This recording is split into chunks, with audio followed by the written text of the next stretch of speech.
Si vous vous intéressez assez à l'onction du Seigneur, assez à sa paix, assez à sa puissance, assez à sa joie et aux bénédictions de Dieu sur votre vie, ces gens vont vous envier et voudront avoir ce que vous possédez. Restez avec nous dans Jouissez de votre vie.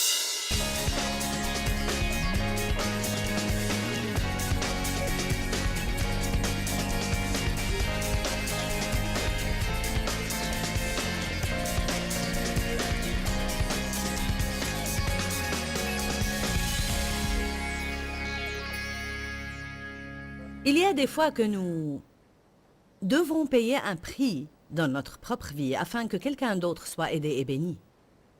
Ce que nous pouvons passer par parfois n'a pas grand-chose à voir avec nous. Mais nous passons par pour que quelqu'un en bénéficie. Si tu veux être utilisé par Dieu, tu dois passer par certaines choses afin que Dieu t'implique dans des situations où quelqu'un d'autre peut être sauvé. Tu es déjà sauvé. Tu n'as pas besoin de faire les choses dont je parle afin d'être sauvé, ni de mûrir spirituellement pour être sauvé. Notre salut n'est point par les œuvres. Aujourd'hui, je vous parle des fruits et des œuvres. Mais votre salut n'est point par les œuvres, mais par la grâce. La grâce est un don gratuit. Mon nom est inscrit dans le livre de vie de l'agneau, car j'ai accepté Christ comme mon sauveur. Je crois qu'il est mort sur la croix pour moi. Je crois qu'il a payé le prix pour le pardon de mes péchés. Il est l'unique sacrifice accepté pour payer le prix de mes péchés. Mais beaucoup de gens s'arrêtent juste à ce niveau-là. Ils se contentent de leurs autocollants, de leurs pins de Jésus et de leurs baladeurs, et c'est tout ce qu'ils ont.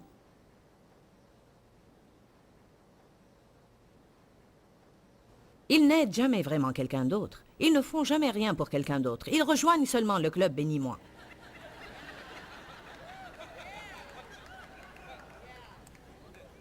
Bien, je suis venu pour obtenir ma bénédiction. J'entends souvent cela. Ouh, je suis là pour obtenir ma bénédiction. Je voudrais que vous soyez bénis, mais êtes-vous venu pour bénir quelqu'un?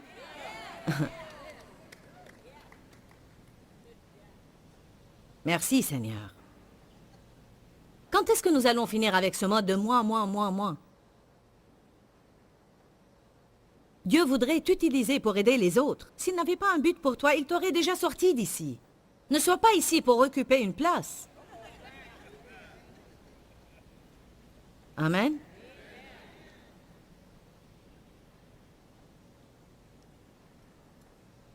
Dans Ésaïe 53, 4 et 5, je voudrais qu'on regarde ensemble cela, parce que cela donne un aperçu de ce dont je vous parle.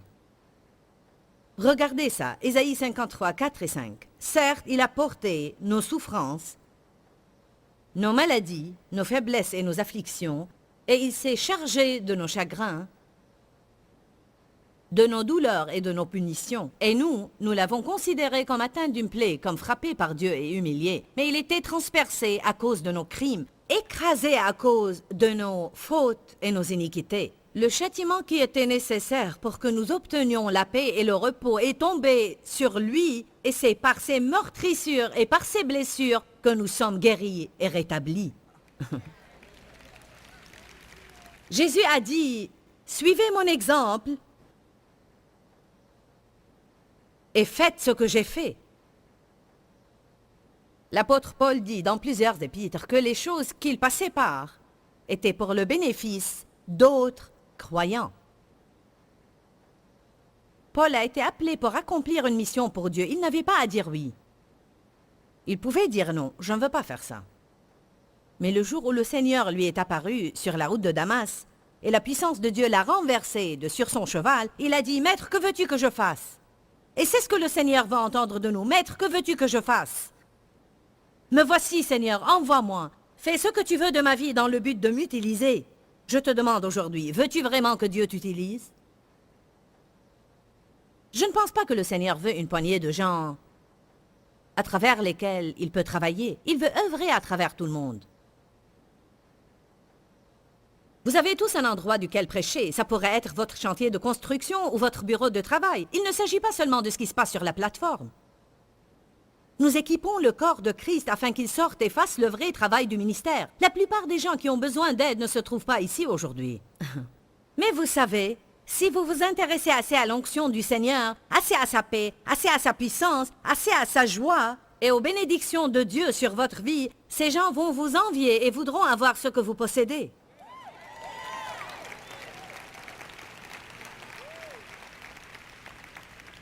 S'il vous plaît, comprenez cela. Dieu a tout son héritage de bénédiction qui ne peut nous être libéré qu'à condition de mûrir et de croître. Et pour atteindre ce stade, nous devons passer par des épreuves. Mais si nous ne les surmontons pas et ne recevons pas les bénédictions de Dieu, personne ne voudra ce que nous avons. Personne ne voudra de vos dépressions. Personne ne voudra de votre mauvaise attitude. Personne ne voudra de votre pauvreté et misère. Ils veulent des gens stables, quelles que soient leurs circonstances. À ce moment-là, ils commencent à dire « Waouh, rien n'a l'air de t'ébranler. Qu'est-ce que tu possèdes que je n'ai pas? Quoi que ce soit, je voudrais l'avoir. Bon, tu parais heureux tout le temps, et je veux dire, tu as perdu ton travail la semaine passée, tout comme moi, et malgré cela, tu as l'air heureux et calme. Comment peux-tu faire ça? Tu es en train de vivre un problème dans ton mariage. Je sais que tu as un problème puisqu'on en a déjà parlé. J'ai eu un problème dans le mien et je suis déprimée et découragée. Et tu as l'air comme si rien ne s'est passé. Comment peux-tu faire ça? Cela nécessite une certaine maturité. Rappelez-vous de la lecture avec laquelle nous avons conclu la veille dans Psaume 94, que Dieu continue à instruire son peuple jusqu'à ce qu'ils apprennent comment rester calmes au mauvais jour. Je pense que l'une des choses pour lesquelles le monde est vraiment affamé, plus que tout, c'est la stabilité. Je veux des personnes qui ne soient pas branlantes. Je veux des personnes qui seront demain, vous savez, exactement comme ils ont dit qu'ils allaient être.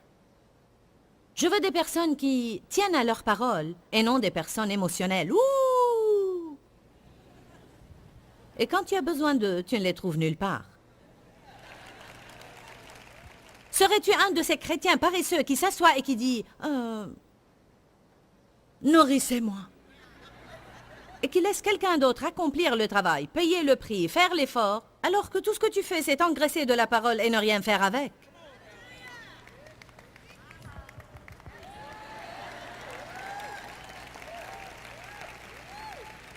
Vous savez pourquoi je vous dis cela? Parce que vous ne serez pas heureux. Je ne parle pas seulement à vous, mais je m'adresse à des gens autour du monde. Vous ne serez pas heureux si tout ce que vous faites, c'est prendre, prendre, prendre, prendre. Il y a des preneurs et des donneurs dans le monde. Et j'ai passé beaucoup de temps dans ma vie à prendre. Et j'ai tenu tous les autres responsables de ma joie. Dave et moi sommes mariés, et ils devaient me rendre heureuse.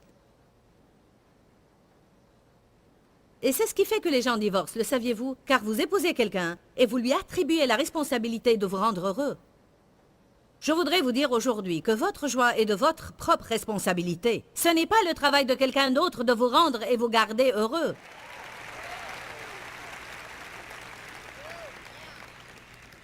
Votre travail, ce que Dieu vous a assigné, c'est de garder quelqu'un d'autre heureux. Si tu disais chaque jour, que puis-je faire pour toi? Comment pourrais-je être une bénédiction pour mon époux? Que puis-je faire pour mon pasteur? Que puis-je faire pour mes amis? Comment pourrais-je être une bénédiction pour les gens avec qui je travaille? Ah, je vous dis, vous parlez de changement radical, intégral et rapide dans votre vie. C'est ce que Dieu attend de vous. Eh bien, qui va prendre soin de moi? Ah, Dieu! Quelqu'un que nous appelons Dieu. Amen. Nous laissons passer le meilleur que Dieu a pour nous, car nous passons notre vie à prendre soin de nous-mêmes. Au lieu de faire ce que Jean 12, 24 dit, « Si le grain de blé ne tombe pas en terre et ne meurt, il demeure seul, mais s'il meurt, il porte beaucoup de fruits. »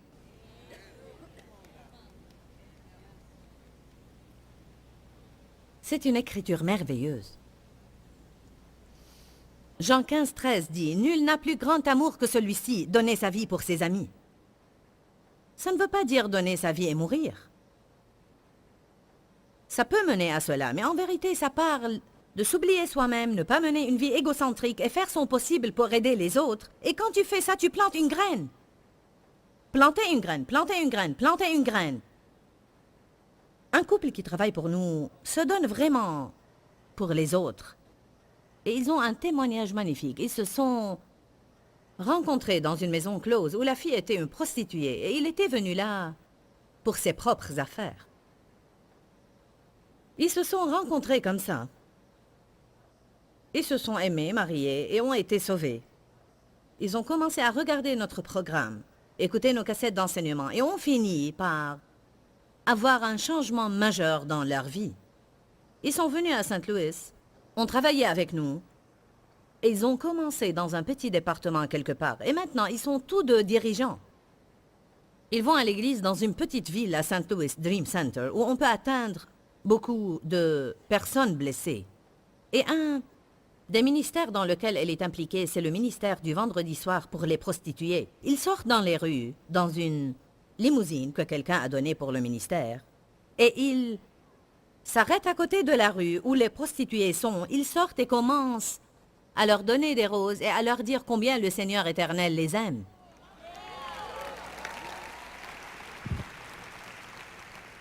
Maintenant, ils travaillent toute la semaine. Et elle chante dans la chorale, elle va à l'entraînement, ils travaillent toute la semaine. Et les vendredis soirs, elle sort dans les rues. Parce qu'elle a un témoignage. Elle peut les regarder et dire, vous n'avez pas à vivre ainsi, Dieu peut changer votre vie. La semaine passée, ils étaient excités à l'idée d'avoir reçu une aide financière majeure. Une ferme que possédaient ses parents quand elle était enfant a été vendue et une part de l'héritage lui est revenue. Je veux dire, comme ça, soudain. Alléluia.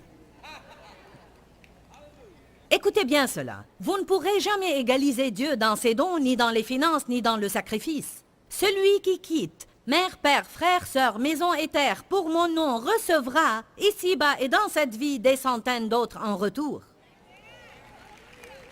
Quelques-uns parmi nous ne veulent même pas abandonner un ami qui vous pompe la vie.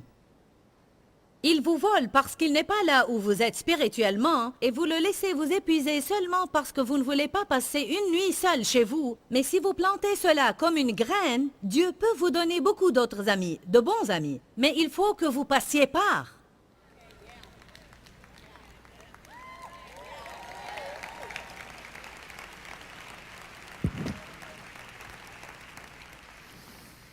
Nos ancêtres ont payé le prix pour qu'on vive dans une nation comme l'Amérique. Avez-vous idée combien de personnes ont payé de leur vie pour qu'on soit ici aujourd'hui libre de faire des réunions? Pensez à cela. Quelqu'un devait payer le prix pour la liberté dont nous jouissons aujourd'hui. Quelqu'un doit toujours payer le prix pour que quelqu'un d'autre soit béni. Jésus a payé pour ce que nous avons aujourd'hui. Nos ancêtres ont payé pour la liberté que nous avons maintenant. Le travail que tu as, quelqu'un a dû payer le prix pour construire cette compagnie. Nous avons 500 personnes qui travaillent pour nous et un bel immeuble qui est vraiment un cadeau de Dieu et qui a été payé comptant. Je vais vous dire pourquoi nos employés aiment venir au travail dans ce lieu, parce qu'il est bon de travailler dans cet endroit et ils ont un bon travail. On les paye bien et ils ont une bonne assurance. Et ils aiment ça. Mais ils n'étaient pas avec moi au sous-sol. 3 parmi eux étaient au sous-sol. 3 personnes ont commencé avec nous. Et ils sont toujours là. Mais beaucoup de gens viennent et ils ont un travail dans la vie, dans la parole, et ils jouissent de tous les bénéfices d'un prix qu'a payé quelqu'un d'autre. Vous savez que Dave a payé le prix pour que je fasse cela? Parce que Dave a dû m'endurer durant les années difficiles. Il a dû endurer à travers ces années lorsque je n'étais pas du tout bonne avec lui.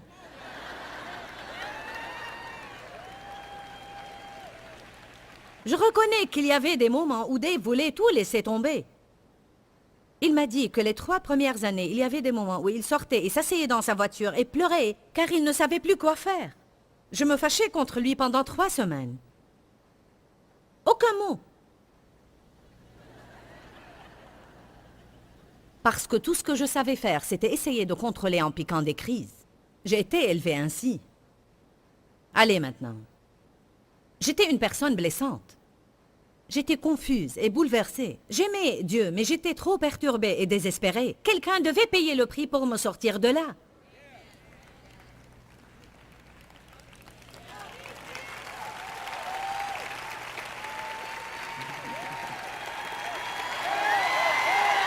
Oh.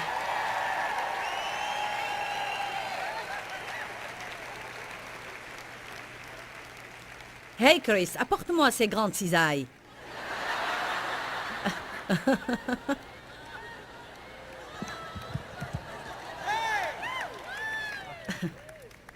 Vous savez, Dave m'a dit plusieurs fois, Dieu m'a mis dans ta vie pour crucifier ta chair. Quelque part, c'était vrai. Eh, c'est mon tour. Vous savez, alors que j'étais assis en bas, Dieu m'a dit, va et parle de cela. Parce qu'elle a dit que je suis sorti et j'ai pleuré, mais je n'ai pas seulement pleuré, mais j'ai aussi prié parce que je savais. J'ai été élevé dans une famille chrétienne.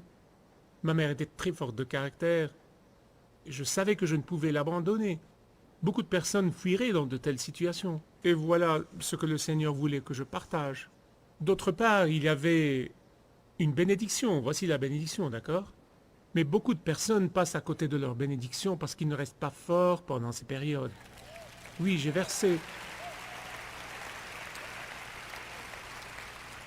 J'ai dû verser beaucoup de larmes pendant cette période et j'ai prié parce qu'au fond de moi-même, je savais que je ne pouvais pas changer Joyce de l'extérieur, il fallait que ça soit un travail de l'intérieur. Dieu m'a dit ça, tu ne peux pas la changer de l'extérieur, il faut me laisser la changer. Donc il fallait que je fasse ça. Il fallait que je la présente à Dieu dans la prière. Chaque moment difficile, il fallait la présenter au Seigneur dans la prière et lui permettre de la changer de l'intérieur et j'ai vu cela se réaliser. Après avoir remis une situation entre les mains de Dieu, je voyais un changement, j'ai vu cela se réaliser. Mais ce que je voulais partager est, ne fouillez pas les situations difficiles dans votre mariage. Tenez bon dans ces situations parce qu'après les avoir surmontées, il y a beaucoup de bénédictions que Dieu veut que vous ayez ensemble. Mais si vous fouillez, vous ne les aurez jamais. Merci, Dave. Attends, prends ça avec toi.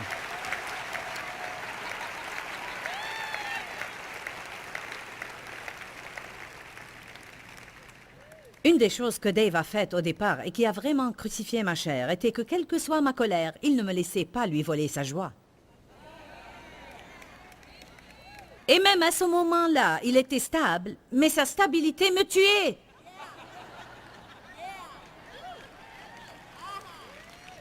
C'est pourquoi il faut croître et atteindre la stabilité, parce que même votre stabilité peut changer quelqu'un. Je veux dire que pour longtemps, si je ne réussissais pas à le rendre furieux, je devenais plus furieuse. Mais quand vous piquez tant de crises et vous réalisez que rien ne marche, à ce moment-là, vous changez. Si vous ne pouvez pas changer quelqu'un d'autre, à ce moment-là, vous décidez de vous changer vous-même. Amen. Il faut être ce que Dieu veut que vous soyez et laisser Dieu prendre soin des autres personnes. Amen.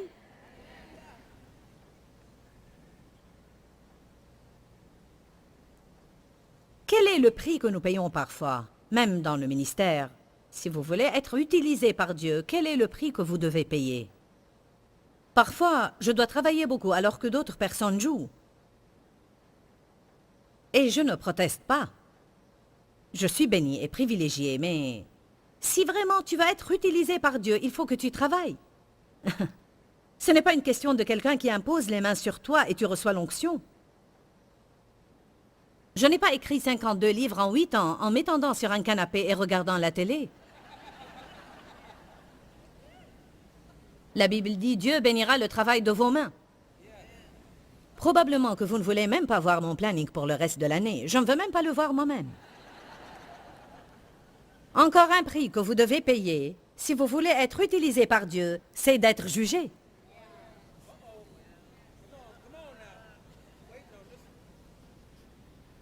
Une des choses pour lesquelles vous allez être jugé, si vous devenez suffisamment mature pour que Dieu puisse vous utiliser, alors vous allez être aussi béni.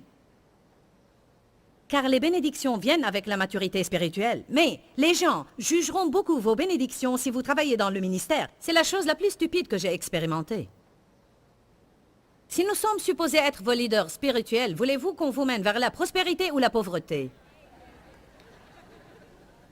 Je veux dire, je hais cette mentalité. Les prédicateurs n'ont pas besoin de conduire une grande voiture. Qui doit conduire de bonnes voitures? Les pêcheurs?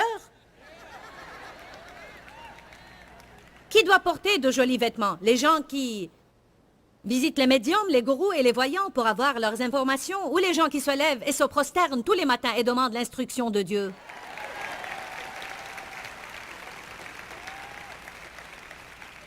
Un ami à moi dans le ministère m'a dit hier, « Joyce, que dis-tu des gens qui jugent et critiquent les bénédictions de Dieu sur ta vie? » J'ai dit, « Il n'y a pas grand-chose à faire. Si je me débarrasse de toute chose pour laquelle les autres me jugent, je ne posséderai rien. » J'ai commencé le ministère avec un tailleur emprunté. Je conduisais une voiture qui avait 20 ans. Et j'étais aussi fidèle au Seigneur que je le suis maintenant. Mais Dieu m'a béni à travers les années. Et personne n'a le droit de vous juger. Personne n'a le droit d'être jaloux, car ils ne savent pas le prix que vous avez payé. Si tu ne veux pas faire ce que les autres font pour avoir ce qu'ils ont, alors ne sois pas jaloux d'eux.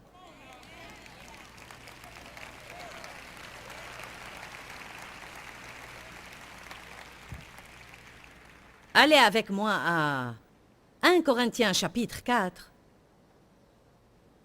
pour vous montrer l'attitude de Paul vis-à-vis du jugement.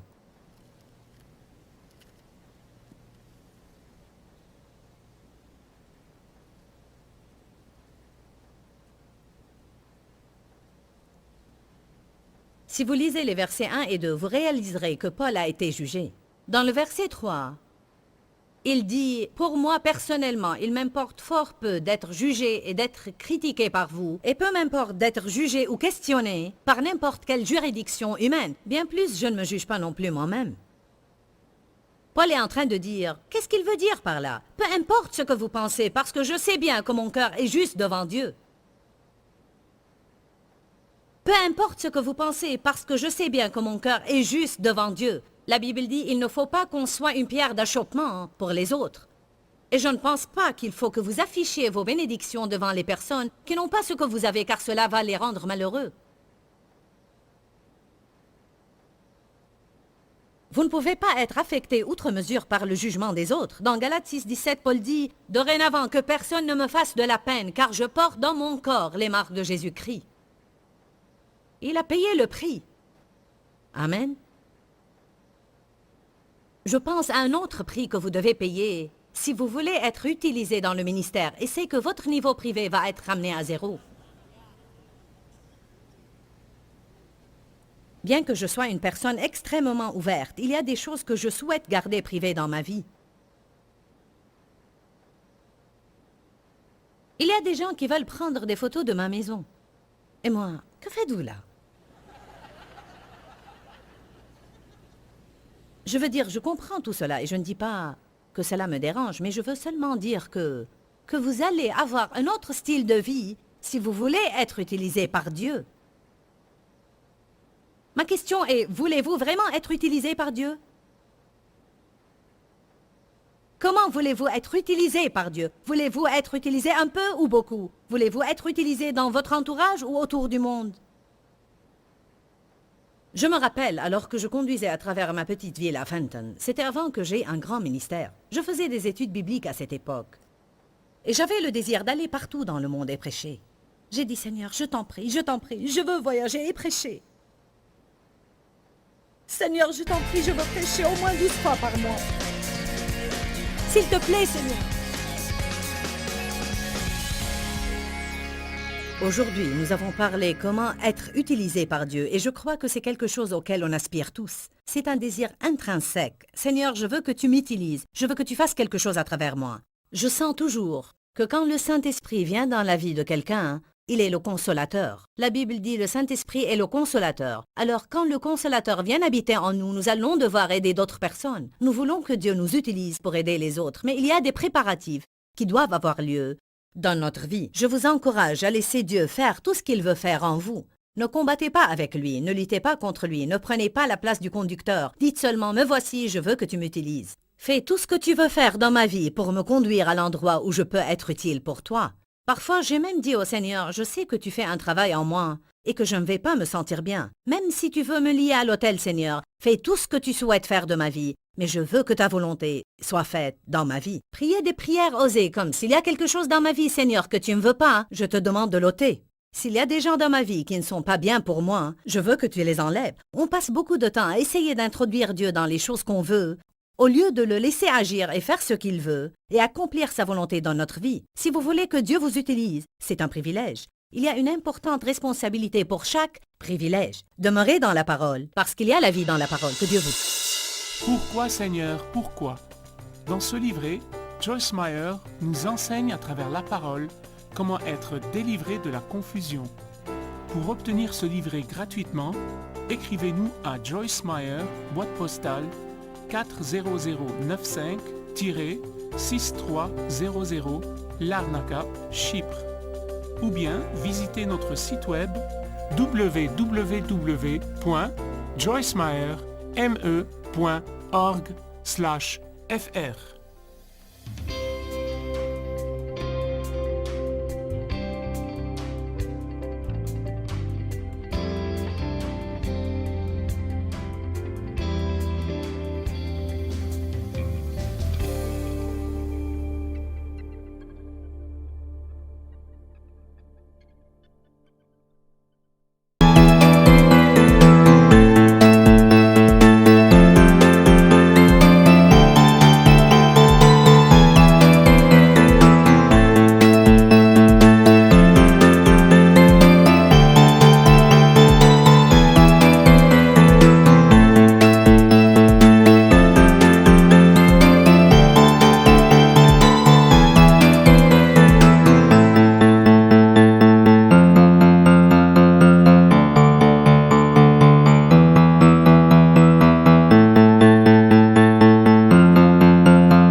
merlot, va